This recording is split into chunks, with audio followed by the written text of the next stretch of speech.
bear your burden properly and to live forthrightly in the world. Well, what Solzhenitsyn figured out, and so many people in the 20th century, it's not just him, even though he's the best example, is that if you live a pathological life, you pathologize your society. And if enough people do that, then it's hell. Really. Really.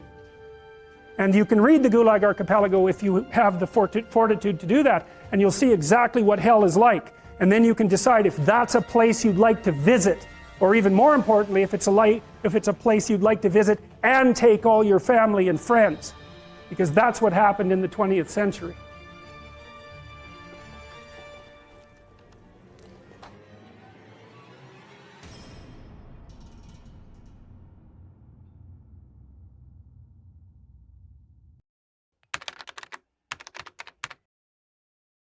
If you concentrate solely on your career, you can get a long way in your career. That's all they do. They work like 70, 80 hours a week. They go flat out on their career.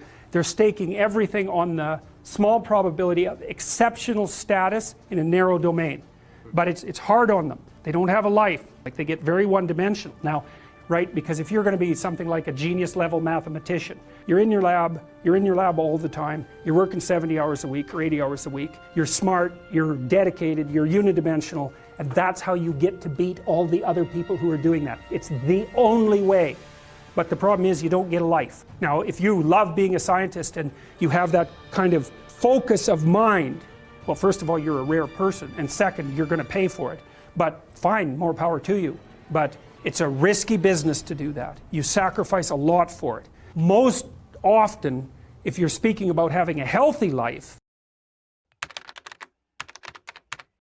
you do, and you might say, well, that's better than living a meaningless existence. It's better for it to matter.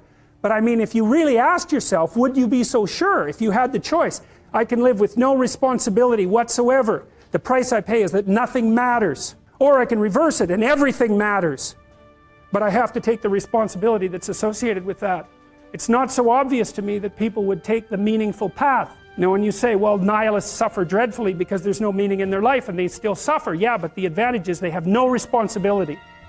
So that's the payoff, and I actually think that's the motivation. Say, well, I can't help being nihilistic. All my belief systems have collapsed. It's like, yeah, maybe. Maybe you've just allowed them to collapse because it's a hell of a lot easier than acting them out. And the price you pay is some meaningless suffering, but you can always whine about that and people will feel sorry for you, and you have the option of taking the pathway of the martyr, especially when the alternative is to bear your burden properly and to live forthrightly in the world.